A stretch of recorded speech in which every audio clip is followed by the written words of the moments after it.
Hello, friends. I hope you're having a good morning, afternoon, or evening wherever you are.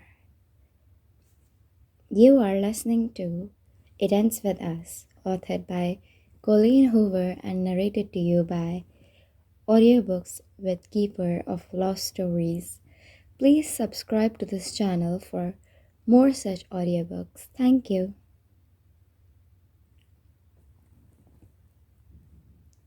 Part 2. Dear Ellen, I saw your interview with the presidential candidate Barack Obama today. Does that make you nervous, interviewing people who could potentially run the country? I don't know a lot about politics, but I don't think I could be funny under that kind of pressure. Man, so much has happened to both of us. You just interviewed someone who might be our next president, and I'm feeling and feeding a homeless boy. This morning, when I got to the bus stop, Atlas was already there. It was just the two of us at first, and I'm not gonna lie, it was awkward. I could see the bus coming around the corner, and I was wishing it would drive a little faster. Right when it pulled up, he took a step closer to me, and without looking up, he said, "Thank you." The doors opened on the bus, and he let me walk on first. I did not say, "You're welcome," because I was kind of shocked by my reaction. His voice gave me chills, Ellen. Has a boy's voice ever done that to you? Oh, wait, sorry. Has a girl's voice ever done that to you? He did not sit by me or anything on the way there, but on the way back from school, he was the last one getting on. There were not any empty seats, but I could tell by the way he scanned all the people on the bus that he wasn't looking for an empty seat. He was looking for me. When his eyes met mine, I looked down at my lap real quick. I hate that I'm not very confident around guys. Maybe that's something I will grow into when I finally turn 16. He sat down next to me and dropped his backpack between his legs. That's when I noticed what Katie was talking about. He did kind of smile, but I did not judge him for that. He did not say anything at first, but he was fidgeting with a hole in his jeans. It wasn't the kind of hole that was there to make jeans look stylish. It, I could tell it was there because it was a genuine hole, due to his pants being old. They actually looked a little too small for him, because his ankles were showing, but he was skinny enough that they fit him just fine everywhere else. Did you tell anyone? He asked me. I looked at him when he spoke, and he was looking right back at me like he was worried. It was the first time I had actually gotten a good look at him. His hair was dark brown, but I thought maybe if he washed it, it would not be as dark as it looked right then. His eyes were bright, unlike the rest of him. Real blue eyes, like the kind you see on a Siberian husky.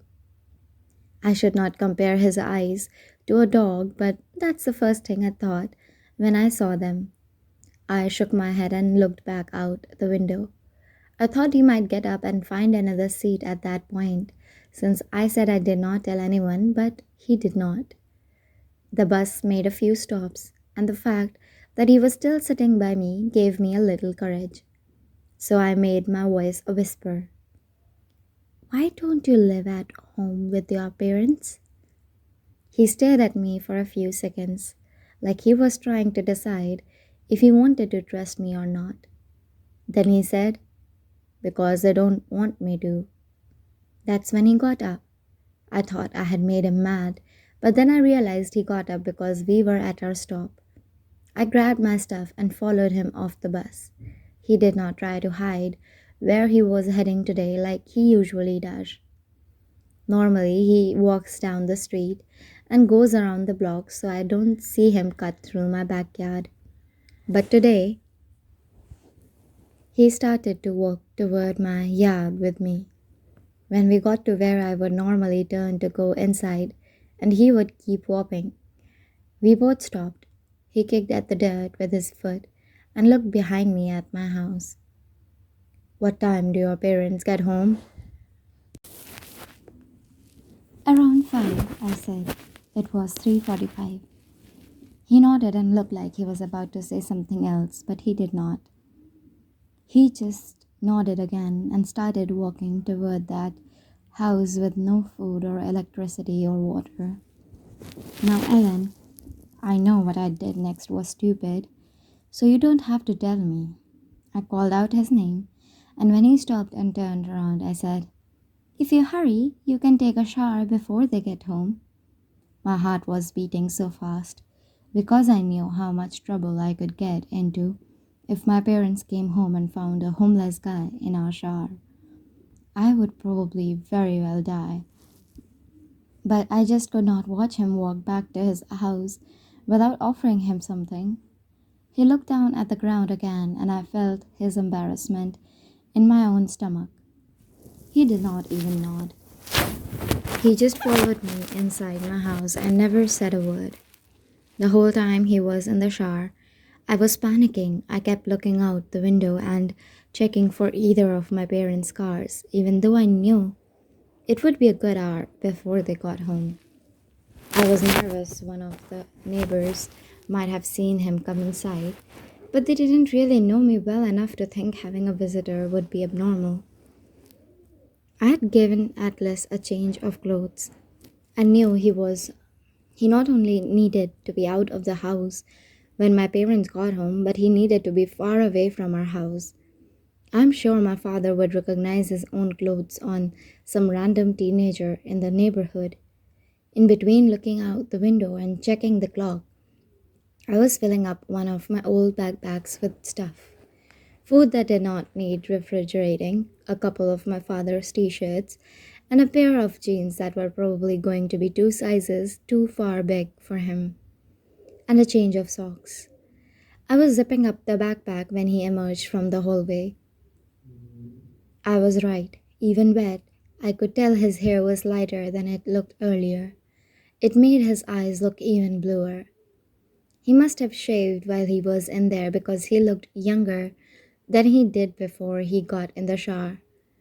I swallowed and looked back down at the backpack because I was shocked at how different he looked. I was scared he might see my thoughts written across my face. I looked out the window one more time and handed him the backpack. You might want to go out the back door so no one sees you. He took the backpack from me and stared at my face for a minute. What's your name? He said as he slung the bag over his shoulder. Lily. He smiled. It was the first time he had smiled at me, and I had an awful, shallow thought in that moment.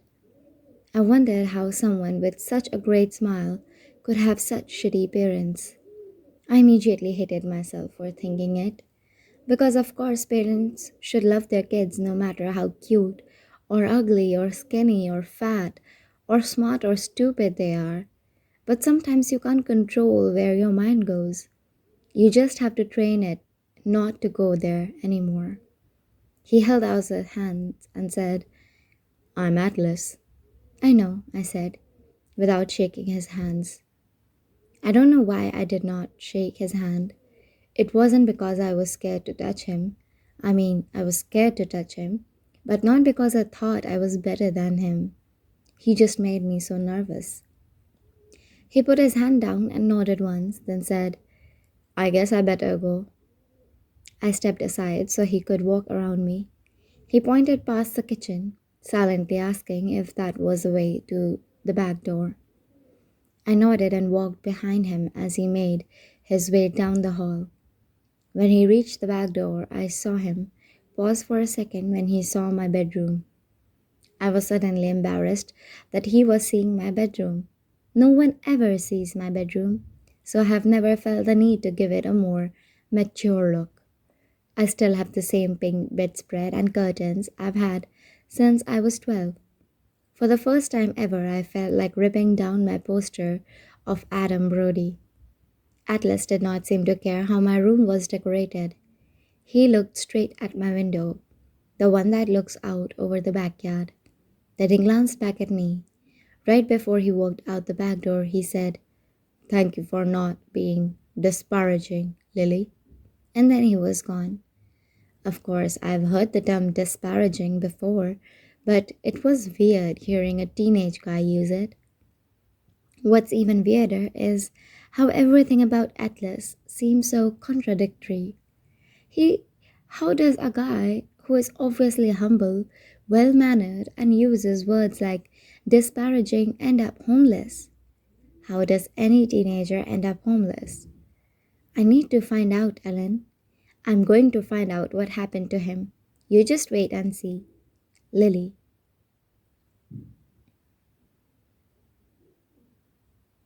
I'm about to open another entry when my phone rings. I crawl across the couch for it, and I'm not the least bit surprised to see it's my mother again. Now that my father has passed and she's alone, she will probably call me twice as much as she did before. Hello? What do you think about my moving to Boston? She blurts out. I grab the throw pillow next to me and shove my face into it, muffling a scream. Wow, I say. Really? She's quiet and then, it was just a thought. We can discuss it tomorrow. I'm almost to my meeting. Okay, bye. And just like that, I want to move out of Massachusetts. She can't move here. She doesn't know anyone here. She would expect me to entertain her every day. I love my mother, don't get me wrong, but I moved to Boston to be on my own, and having her in the same city would make me feel less independent. My father was diagnosed with cancer 3 years ago while I was still in college. If Ryle Kincaid were here right now, I would tell him the naked truth that I was a little bit relieved when my father became too ill to physically hurt my mother. It completely changed the dynamic of their relationship, and I no longer felt obligated to stay in plethora to make sure she was okay. Now that my father is gone and I never have to worry about my mother again, I was looking forward to spreading my wings, so to speak. But now she's moving to Boston. It feels like my wings were just clipped. Where is a marine grade polymer chair when I need one? I'm seriously stressing out, and I have no idea what I would do if my mother moves to Boston. I don't have a garden or a yard or a patio or weeds. I have to find another outlet. I decide to clean. I place all the journals into my old shoe boxes full of journals and notes in my bedroom closet. Then I organize my entire closet, my jewelry, my shoes, my clothes. She cannot move to Boston.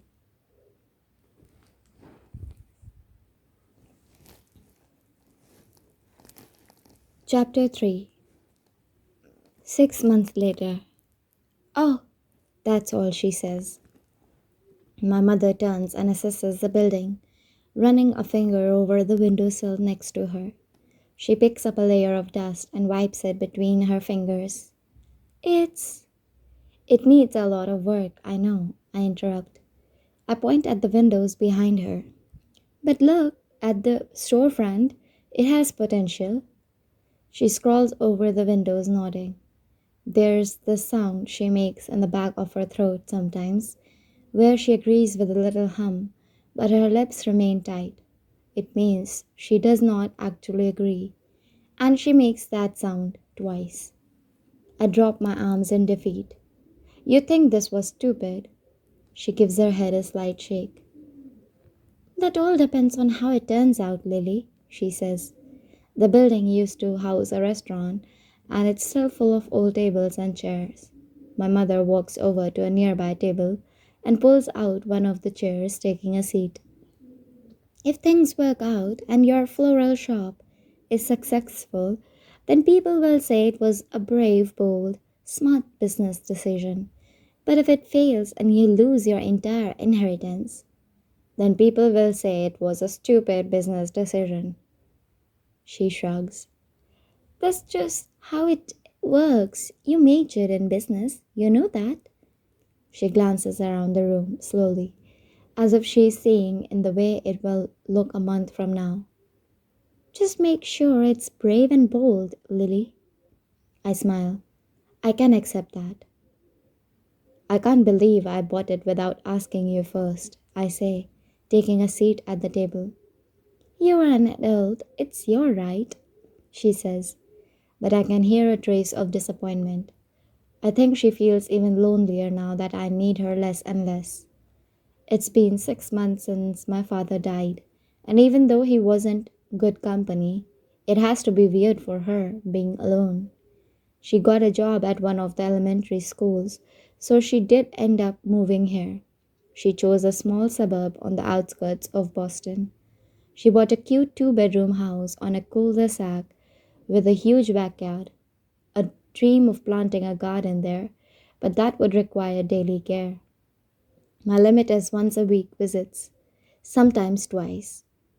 What are you going to do with all this junk? She says. She is right. There's so much junk, it will take forever to clean this place out. I have no idea. I guess I will be bursting my ass for a while before I can even think about decorating. When's your last day at the marketing firm? I smile. Yesterday. She releases a sigh and then shakes her head. Oh, Lily, I certainly hope this works out in your favor. We both begin to stand when the front door opens. There are shelves in the way of the door, so I careen my head around them and see a woman walk in. Her eyes briefly scan the room until she sees me. Hi, she says with a wave. She's cute, she's dressed well, but she's wearing white capris, a disaster waiting to happen in this dust bowl. Can I help you? She tucks her purse beneath her arm and walks toward me, holding out her hand. I'm Elisa, she said. I shake her hand. Lily. She tosses a thumb over her shoulder. There is a help wanted sign out front. I look over her shoulder and raise an eyebrow. There is? I did not put up a help wanted sign. She nods and then shrugs. It looks old though, she says. It's probably been there a while. I was just out for a walk and saw the sign. Was curious, is all. I like her almost immediately. Her voice is pleasant and her smile seems genuine. My mother's hand falls down on my shoulder and she leans in and kisses me on the cheek.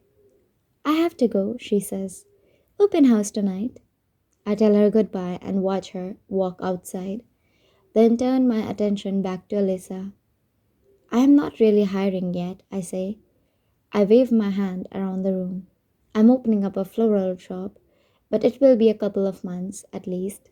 I should know better than to hold preconceived judgments, but she doesn't look like she'd be satisfied with a minimum wage job.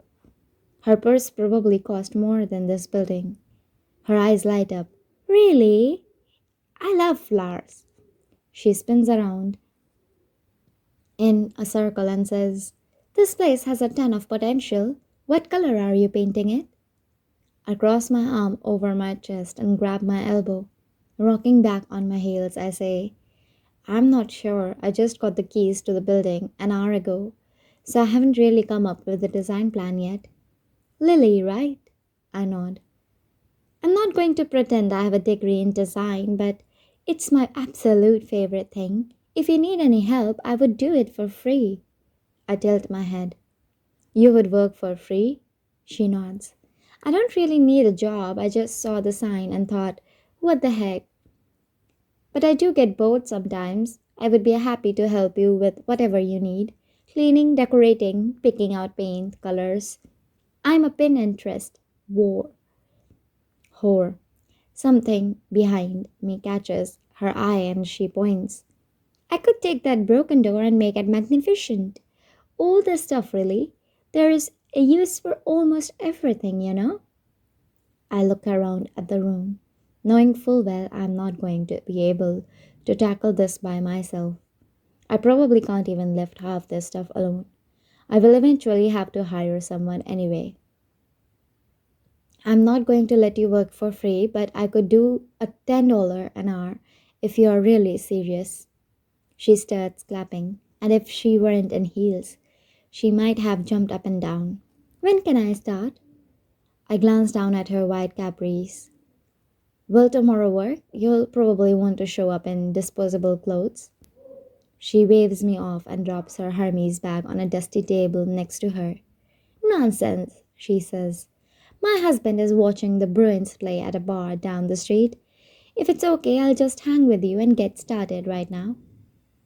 2 hours later, I'm convinced I've met my new best friend, and she really is a Pinterest word.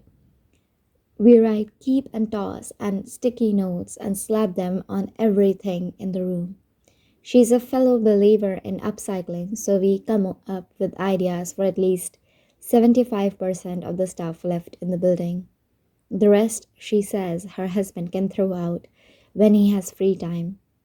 Once we know what we are going to do with all the stuff, I grab a notebook and a pen and we sit at one of the tables to write down design ideas. Okay, she says, leaning back in her chair. I want to laugh because her white capris are covered in dirt now, but she doesn't seem to care. Do you have a goal for this place? She asks, glancing around. I have one, I say. Succeed. She laughs. I've no doubt you will succeed, but you do need a vision. I think just about what my mother said. Just make sure it's brave and bold, Lily. I smile and sit up straighter in my chair. Brave and bold, I say. I want this place to be different. I want to take risks. She narrows her eyes as she chews on the tip of the pen. But you're just selling flowers, she says. How can you be brave and bold with flowers? I look around the room and try to envision what I'm thinking. I'm not even sure what I'm thinking. I'm just getting itchy and restless, like I'm on the verge of a brilliant idea. What are some words that come to mind when you think of flowers? I ask her.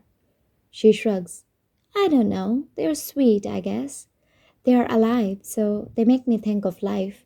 And maybe the color pink and spring. Sweet, life, pink, spring. I repeat, and then, Elisa, you're brilliant. I stand up and begin pacing the floor. We will take everything everyone loves about flowers and we will do the complete opposite. She makes a face to let me know she isn't following. Okay, I say, what if instead of showcasing the sweet side of flowers, we showcase the villainous side? Instead of pink accents, we use darker colors, like a deep purple or even black. And instead of just spring and life, we also celebrate winter and death. Elisa's eyes are wide. But what if someone wants pink flowers, though? Well, we will still give them what they want, of course, but we will also give them what they don't know they want. She scratches her cheek. So you're thinking black flowers? She looks concerned, and I don't blame her. She's only seeing the darkest side of my vision. I take a seat at the table again and try to get her on board. Someone once told me that there is no such thing as bad people. We are all just people who sometimes do bad things. That stuck with me because it's so true. We have all got a little bit of good and evil in us. I want to make that our theme. Instead of painting the walls a putrid sweet color, we paint them dark purple with black accents. And instead of only putting out the usual pastel displays of flowers in boring crystal vases that make people think of life, we go edgy, brave, and bold. We put out displays of darker flowers wrapped in things like leather or silver chains. And rather than putting them in crystal vases, we will stick them in black oinks or, I don't know, purple velvet vases lined with silver studs. The ideas are endless. I stand up again. There are floral shops on every corner for people who love flowers. But what floral shop caters to all the people who hate flowers? Elisa shakes her head. None of them, she whispers. Exactly, none of them. We stare at each other for a moment and then I can't take it another second. I'm bursting with excitement and I just start laughing like a giddy child. Elisa starts laughing too and she jumps up and hugs me. Lily, it's so twisted. It's brilliant. I know. I am full of renewed energy. I need a desk so I can sit down and make a business plan. But my future office is full of old vegetable crates. She walks toward the back of the store. Well, let's get them out of there and go buy you a desk. We squeeze into the office and begin moving crates out one by one and into a back room. I stand on the chair to make the piles taller so we will have more room to move around. These are perfect for the window displays I have in mind. She hands me two more crates and walks away. And as I'm reaching on my tiptoes to stack them at the very top, the pile begins to tumble. I try to find something to grab hold of for balance, but the crates knock me off the chair. When I land on the floor, I can feel my foot behind and bend in the wrong direction. It's followed by a rush of pain straight up my leg and down to my toes. Elisa comes rushing back into the room and has to move two of the crates from the top of me. Lily, she says, "Oh my god, are you okay?" I pull myself up to a sitting position, but don't even try to put weight on my ankle. I shake my head. My ankle. She immediately removes my shoe and then pulls her phone out of her pocket. She begins dialing a number and then looks up at me. I know this is a stupid question, but do you happen to have a refrigerator here with ice in it? I shake my head. I figured, she says. She puts the phone on speaker and sets it on the floor as she begins to roll up my pant leg. I wince, but not so much from the pain. I just can't believe I did something so stupid. If I broke it, I'm screwed. I just spent my entire inheritance on a building that I won't even be able to renovate for months. Hey, Isa, a voice croons through her phone. Very hot, the game's over. Elisa picks up her phone and brings it closer to her mouth. At work, listen, I need. The guy cuts her off and says, At work? Babe, you don't even have a job. Elisa shakes her head and says, Marshall, listen, it's an emergency. I think my boss broke her ankle. I need you to bring some ice too. He cuts her off with a laugh. Your boss? Babe, you don't even have a job, he repeats. Elisa rolls her eyes. Marshall, are you drunk? It's onesie day, he slurs into the phone.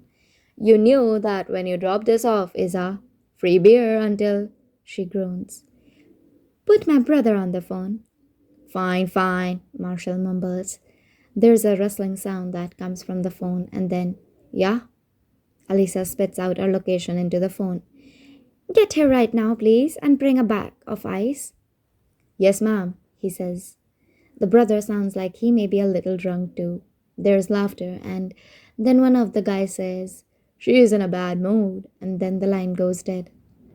Elisa puts her phone back in her pocket. I'll go wait outside for them. They're just down the street. Will you be okay here? I nod and reach for the chair. Maybe I should just try to walk on it. Elisa pushes my shoulders back until I'm leaning against the wall again. No, don't move. Wait until they get here, okay? I have no idea what two drunken guys are going to be able to do for me, but I nod. My new employee feels more like my boss right now, and I'm kind of scared of her at the moment. I wait in the back for about 10 minutes when I finally hear the front door to the building open. What in the world? A man's voice says. Why are you all alone in this creepy building? I hear Elisa say, She's back here. She walks in, followed by a guy wearing a onesie. He is tall, a little bit on the thin side, but boyishly handsome with big, honest eyes, and a head full of dark, messy, way past due for a haircut hair. He's holding a pack of ice. Did I mention he was wearing a onesie? I'm talking a legit, full-grown man in a SpongeBob onesie. This is your husband? I ask her, cocking an eyebrow. Elisa rolls her eyes. Unfortunately, she says, glancing back at him. Another guy, also in a onesie, walks in behind them. But my attention is on Elisa as she explains, why they are wearing pajamas on a random Wednesday afternoon. There's a bar down the street that gives out free beer to anyone who shows up in a onesie during a Bruins game. She makes her way over to me and motions for the guy to follow her. She fell off the chair and hurt her ankle, she says to the other guy. He steps around Marshall, and the first thing I notice are his arms. Holy shit, I know those arms. Those are the arms of a neurosurgeon. Elisa is his sister? The sister that owns the entire top floor? With a husband who works in pajamas and brings in 7 figures a year? As soon as my eyes lock with Riles, his whole face morphs into a smile. I haven't seen him in, God, how long ago was that? 6 months? I can't say I haven't thought about him during the past 6 months, because I've thought about him quite a few times. But I never actually thought I would see him again.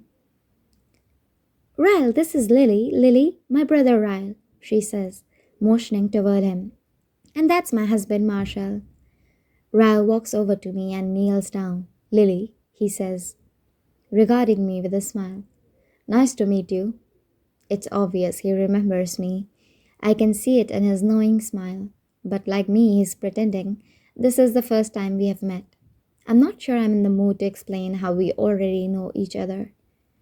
Ryle touches my ankle and it inspects it. Can you move it? I try to move it, but a sharp pain shoots all the way up my leg. I suck in air through my teeth and shake my head. Not yet, it hurts. Ryle motions to Marshall. Find something to put the ice in. Elisa follows Marshall out of the room. When they are both gone, Ryle looks at me and his mouth turns up into a grin. I won't charge you for this, but only because I'm slightly inebriated, he says with a wink. I tilt my head. The first time I met you, you were high. Now you're drunk. I'm beginning to worry you aren't going to make a very qualified neurosurgeon. He laughs. It would appear that way, he says.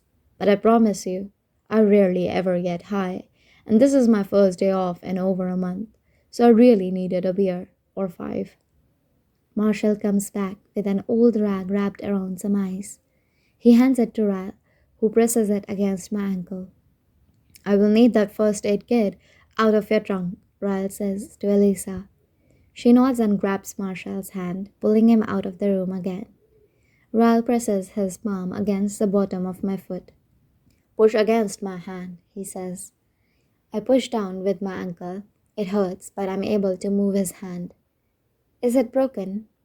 He moves my foot from side to side and then says, I don't think so. Let's give it a couple of minutes and I'll see if you can put any weight on it.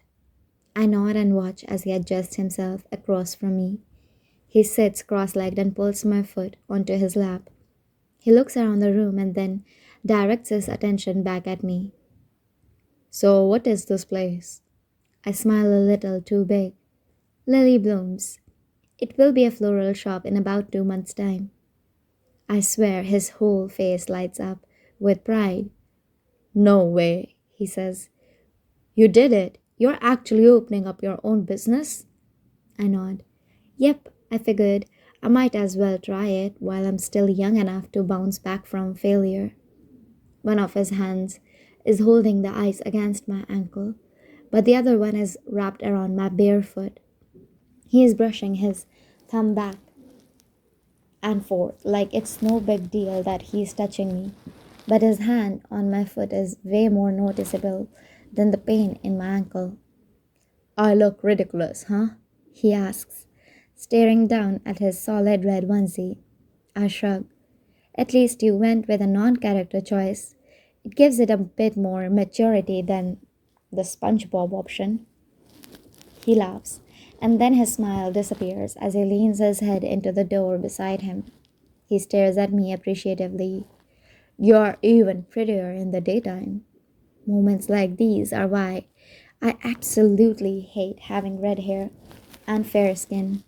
The embarrassment doesn't only show up in my cheeks, my whole face, arms, and neck grow flushed. I rest my head against the wall behind me and stare at him just like he's staring at me. You want to hear a naked truth? He nods. I wanted to go back to your roof on more than one occasion since that night, but I was too scared you would be there. You make me kind of nervous. His fingers pause their strokes against my foot. My turn? I nod. His eyes narrow as his hand moves to the underneath of my foot. He slowly traces his fingers from the tops of my toes down to my heel. I still very much want to F you. Someone gasped, and it wasn't me. Ryle and I both look at the doorway, and Elisa is standing there, wide eyed. Her mouth is open as she points down at Ryle. Did you just? She looks at me and says, I'm so sorry about him, Lily. And then she looks back at Ryle with venom in her eyes. Did you just tell my boss you want to F her? Oh dear. Ryle pulls his bottom lip in and chews on it for a second. Marshall walks in behind Elisa and says, What's going on? Elisa looks at Marshall and points at Ryle again. He just told Lily he wants to F her. Marshall looks from Ryle to me. I don't know whether to laugh or crawl under the table and hide. You did? He says, looking back at Ryle. Ryle shrugs. It appears that way, he says. Elisa puts her head in her hands. Jesus Christ, she says, looking at me. He's drunk. They are both drunk. Please don't judge me because my brother is an a-hole. I smile at her and wave it off. It's fine, Elisa. Lots of people want to F me. I glance back at Ryle, and he's still casually stroking my foot. At least your brother speaks his mind. Not a lot of people have the courage to say what they are actually thinking. Ryle winks at me and then carefully moves my ankle off his lap. Let's see if you can put any weight on it, he says. He and Marshall help me to my feet. Ryle points to a table a few feet away that's pushed up against a wall. Let's try to make it to the table so I can wrap it. His arm is secured around my waist, and he's gripping my arm tightly to make sure I don't fall. Marshall is more or less just standing next to me for support. I put a little weight on my ankle and it hurts, but it's not excruciating. I'm able to hop all the way to the table with a lot of assistance from Ryle. He helps me pull myself up until I'm seated on top of it, leaning against the wall with my leg stretched out in front of me. Well, the good news is that it isn't broken. What's the bad news? I ask him. He opens the first aid kit and says, You will need to stay off of it for a few days, maybe even a week or more, depending on how it heals. I close my eyes and lean my head against the wall behind me. But I have so much to do, I whine. He carefully begins to wrap my ankle. Elisa is standing behind him, watching him wrap it. I'm thirsty, Marshall says. Anybody want something to drink? There's a CVS across the street. I'm good, Ryle says. I'll take a water, I say. Sprite, Elisa says. Marisa. Marshall grabs her hand. You're coming with me. Elisa pulls her hand from his and crosses her arms over her chest. I'm not going anywhere, she says. My brother can't be trusted. Elisa, it's fine, I tell her. He was making a joke. She stares at me silently for a moment and then says, Okay, but you can't fire me if he pulls more stupid shit. I promise I won't fire you. With that, she grabs Marshall's hand again and leaves the room. Ryle is still wrapping my foot when he says, My sister works for you? Yep, hired her a couple of hours ago. He reaches into the first aid kit and pulls out tape. You do realize she's never had a job in her entire life? She already warned me, I say. His jaw is tight and he does not look as relaxed as he did earlier. Then it hits me that he might think I hired her as a way to get closer to him. I had no idea she was your sister until you walked in, I swear. He glances at me and then back down at my foot. I wasn't suggesting you knew. He begins to tape over the ace bandage. I know you weren't. I just did not want you to think I was trying to trap you somehow. We want two different things from life, remember? He nods and carefully sets my foot back on the table. That is correct, he says. I specialize in one night stands, and you are on the quest for a holy grail. I laugh. You have a good memory. I do, he says. A languid smile stretches across his mouth. But you are also hard to forget. Jesus, he has to stop saying things like that. I press my palms into the table and pull my leg down. Naked truth coming. He leans against the table next to me and says, All yours. I hold nothing back. I'm very attracted to you, I say. There is not much about you I don't like, and being as though you and I both want different things. If we are ever around each other again, I would appreciate it if you could stop saying things that make me dizzy. It's not really fair to me. He nods once and then says, My turn. He places his hand on the table next to me and leans in a little. I am very attracted to you, too. There's not much about you I don't like, but I kind of hope we are never around each other again because I don't like how much I think about you, which isn't all that much, but it's more than I would like. So if you still aren't going to agree to a one night stand, then I think it's best if we do what we can to avoid each other, because it won't do either of us any favors. I don't know how he ended up this close to me, but he's only about a foot away. His proximity makes it hard to pay attention to words that come out of his mouth. His gaze drops briefly to my mouth, but as soon as we hear the front door open, he's halfway across the room by the time Elisa and Marshall make it to us. Ryle is busy restacking all the crates that fell. Elisa looks down at my ankle. What's the verdict? She asks. I push my bottom lip out. Your doctor brother says I have to stay off it for a few days. She hands me my water. Good thing you have me. I can work and do what I can to clean up while you rest. I take a drink of the water and then wipe my mouth. Elisa, I'm declaring you Employee of the Month. She grins and then turns to Marshall. Did you hear that? I'm the best employee she has. He puts his arm around her and kisses the top of her head.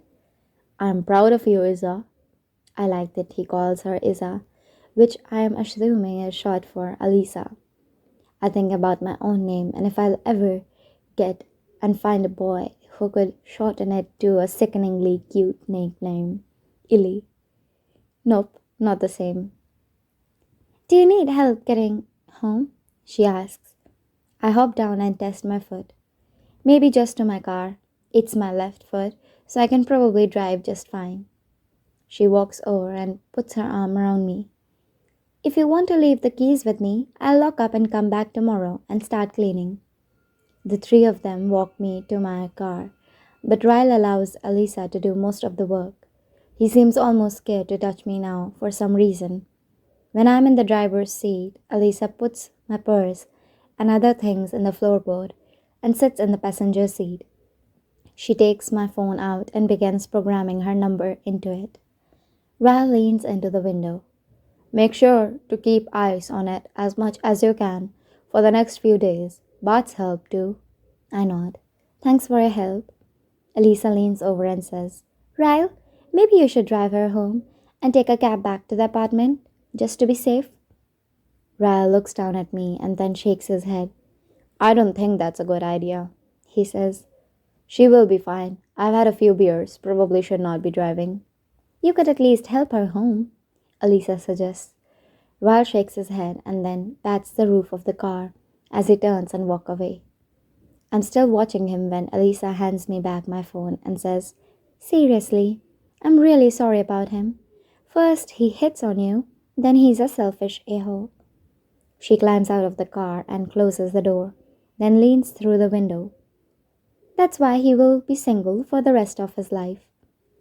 She points to my phone. Text me when you get home and call me if you need anything. I won't count favors as work time. Thank you, Elisa. She smiles. No, thank you. I haven't been this excited about my life since that Pablo Nutini concert I went to last year. She waves goodbye and walks toward where Marshall and Ryle are standing. They begin walking down the street, and I watch them in my rear view mirror. As they turn the corner, I see Ryle glance over his shoulder and look back in my direction. I close my eyes and exhale. The 2 times I've spent with Ryle were on days I'd probably rather forget, my father's funeral and spraining my ankle. But somehow, him being present made them feel like less of the disasters they were. I hate that he's Elisa's brother. I have a feeling this isn't the last time I will be seeing him.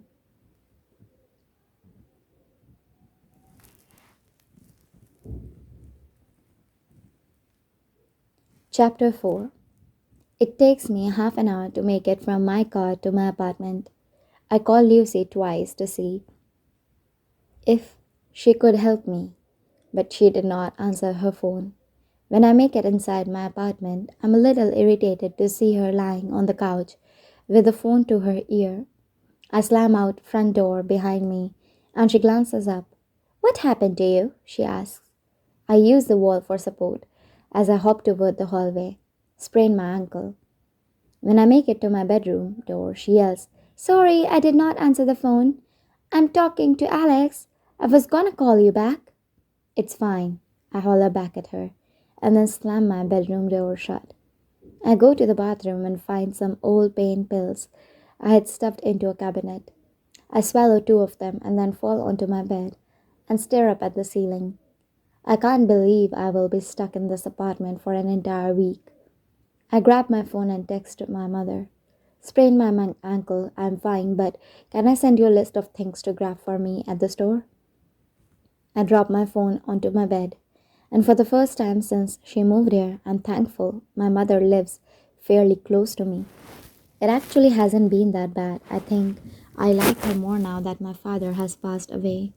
I know it's because I held a lot of resentment toward her for never leaving him, even though a lot of that resentment has faded when it comes to my mother. I still have the same feelings when I think of my father. It can't be good, still holding on to so much bitterness toward my father. But damn it, he was awful. To my mother, to me, to Atlas. Atlas. I've been so busy with my mother's move and secretly searching for a new building between work hours. I haven't had time to finish reading the journals I started reading all those months ago.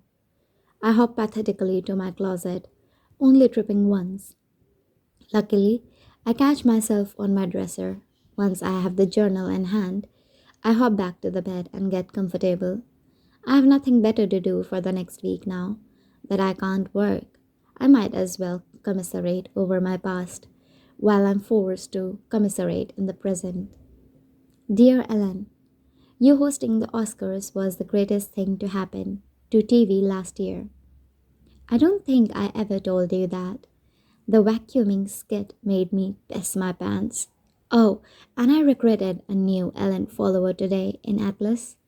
Before you start judging me for allowing him inside my house again, let me explain how that came about.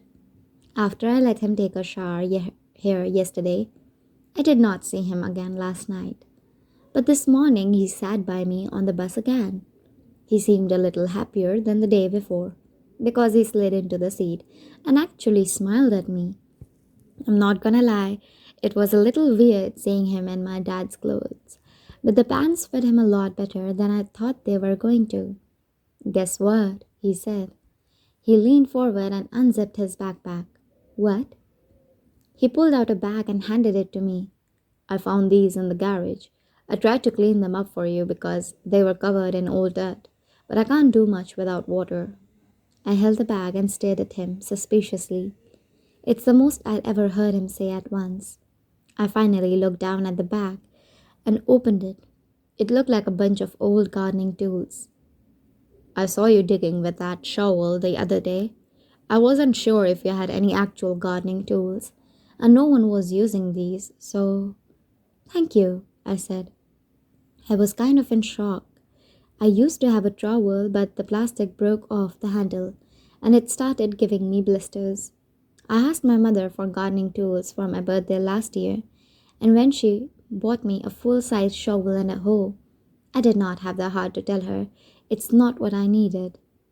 Atlas cleared his throat and then, in a much quieter voice, he said, I know it's not like a real gift.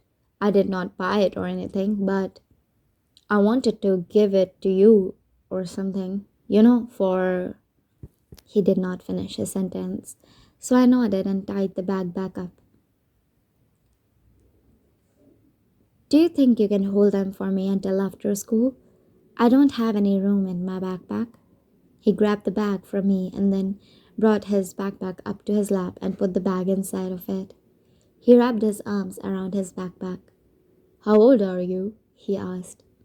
15.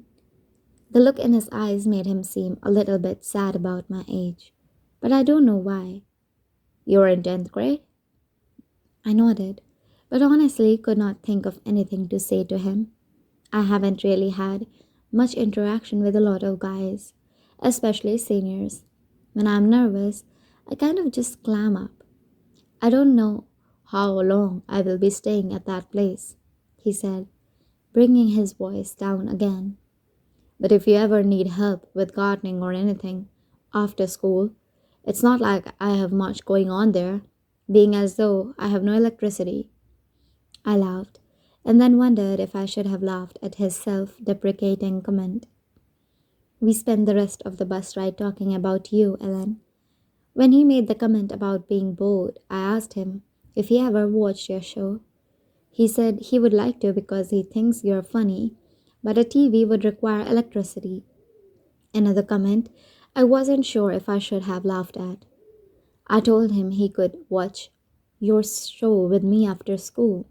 I always record it on the DVR and watch it while I do my chores. I figured I could just keep the front door dead bolted, and if my parents got home early, I would just have Atlas run out the back door. I did not see him again until the ride home today. He did not sit by me this time because Katie got on the bus before him and sat next to me. I wanted to ask her to move, but then she would think I had a crush on Atlas. Katie would have a field day with that one, so I just let her stay in my seat. Atlas was at the front of the bus, so he got off before I did. He just kind of awkwardly stood there at the bus stop and waited for me to get off. When I did, he opened his backpack and handed me the bag of tools. He did not say anything about my invitation to watch TV from earlier this morning, so I just acted like it was a given. Come on, I told him. He followed me inside, and I locked the deadbolt. If my parents come home early, run out the back door and don't let them see you. He nodded. Don't worry, I will, he said with kind of a laugh. I asked him if he wanted anything to drink, and he said sure. I made us a snack and brought our drinks to the living room.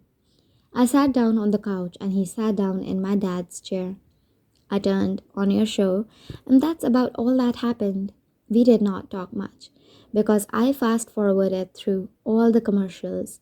But I did notice he laughed at all the right times. I think good comedic timing is one of the most important things about a person's personality. Every time he laughed at your jokes, it made me feel better about sneaking him into my house.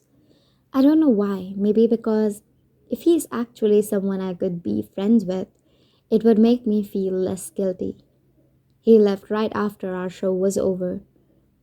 I wanted to ask him if he needed to use our shower again, but that would have cut it real close to time for my parents getting home. The last thing I wanted was for him to have to run out of the shower and across my backyard naked. Then again, that would be kind of hilarious and awesome. Lily. Dear Ellen, come on, woman. Reruns? A full week of reruns? I get that you need time off, but let me make a suggestion. Instead of recording one show a day, you should record two. That way you will get twice as much done in half the time, and we will never have to sit through reruns. I say we because I am referring to Atlas and me. He's becoming my regular Ellen watching partner. I think he might love you as much as I do, but I'll never tell him I write to you on a daily basis. That might seem a little too cool. He's been living in that house for 2 weeks now. He's taken a few more showers at my house, and I give him food every time he visits. I even wash his clothes for him while he's here after school. He keeps apologizing to me like he's a burden, but honestly, I love it. He keeps my mind off things, and I actually look forward to spending time with him after school every day. Dad got home late tonight, which means he went to the bar after work, which means he's probably going to investigate a fight with my mother, which means he will probably do something stupid again. I swear. Sometimes I get so mad at her for staying with him. I know I'm only 15 and probably don't understand all the reasons she chooses to stay, but I refuse to let her use me as her excuse. I don't care if she's too poor to leave him and we would have to move into a crappy apartment and eat ramen noodles until I graduate. That would be better than this. I can hear him yelling at her right now. Sometimes when he gets like this, I walk into the living room, hoping it will calm him down. He doesn't like to hit her when I am in the room. Maybe I should go try that. Lily. Dear Ellen, if I had access to a gun or knife right now, I would kill him. As soon as I walked into the living room, I saw him push her down. They were standing in the kitchen and she had grabbed his arm, trying to calm him down, and he backhanded her and knocked her straight to the floor. I'm pretty sure he was about to kick her, but he saw me walk into the living room and he stopped. He muttered something under his breath to her and then walked to their bedroom and slammed the door. I rushed to the kitchen and tried to help her, but she never wants me to see her like this. She waved me away and said, I'm fine, Lily. I'm fine. We just got into a stupid fight. She was crying, and I could already see the redness on her cheek from where he hit her. When I walked closer to her, wanting to make sure she was okay, she turned her back to me and gripped the counter. I said, I'm fine, Lily. Go back to your room. I ran back down the hallway, but I did not go back to my room. I ran straight out the back door and across the backyard. I was so mad at her for being short with me.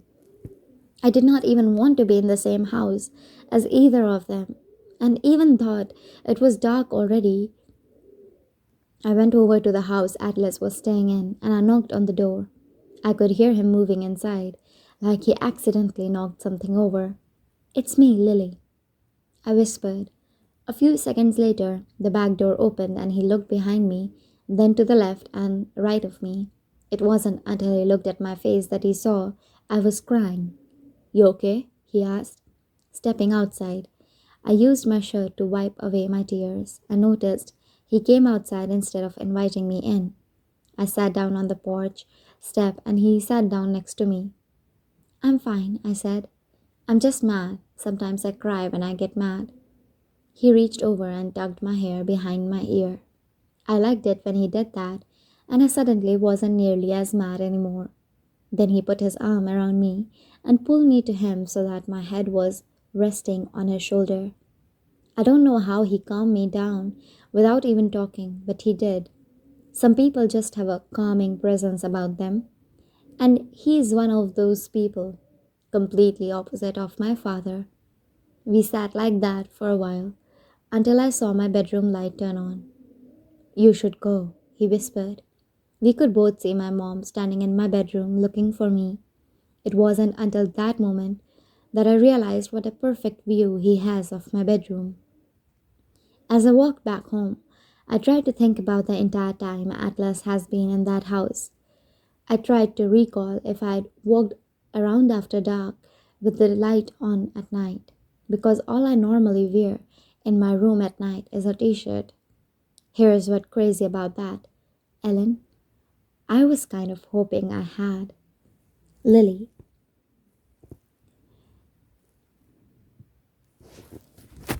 To be continued.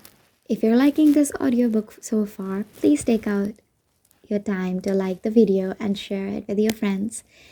Please subscribe if you haven't already and hit the bell notification bell alongside it to Be notified whenever I upload next.